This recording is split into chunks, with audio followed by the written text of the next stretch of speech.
I'm sure we have talked about this report before, but we need to talk about it again. First of all, this neighbor is making some serious allegations that the police should have taken seriously. Not only is he telling the police that he believes that there is sketchy activity going on at JP's house that could be related to human trafficking, but JP's neighbor also told police he assaulted a girl and claimed that he saw JP on the morning of Mica's death when he told police he was in Charleston. This is May 1st, before Mica's body was cremated, before the Robeson County Sheriff's Office ruled Mica's death a suicide, and when police should have been paying very close attention to JP. You would think that this would have set off a bunch of alarm bells. You would think that the police would have been like, "What do you mean there is a report about potential sex trafficking at the home of the preacher that the entire internet is talking about right now? Maybe we should investigate this more.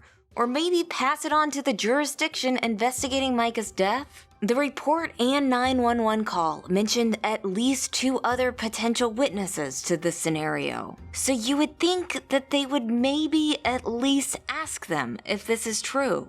But of course they didn't. Or at least it doesn't look like it, according to reports. Instead, the report says the officers, quote, made contact with the homeowner, who advised everything was 10-4. Officers were able to look inside the residence and nothing appeared suspicious. Owner believes it could have been her husband calling to make complaints on her due to them going through a divorce.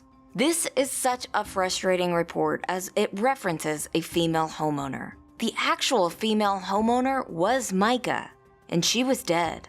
So who are they talking about here? We think it was likely JP's sister Lacey. Remember in February when Mica called 911 from Buc-ee's?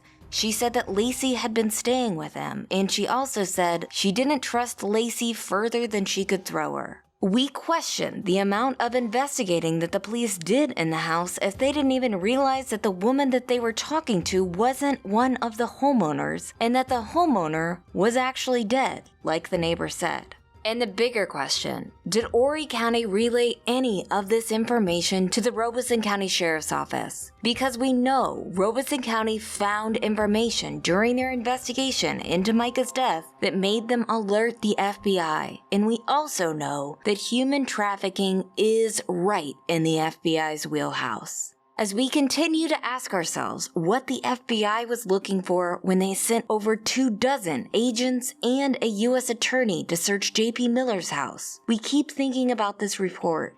It absolutely could just be a neighbor who doesn't like JP, but it is unfortunate to see how little effort they put into investigating this accusation, which should have been a big deal to them considering the context they were given.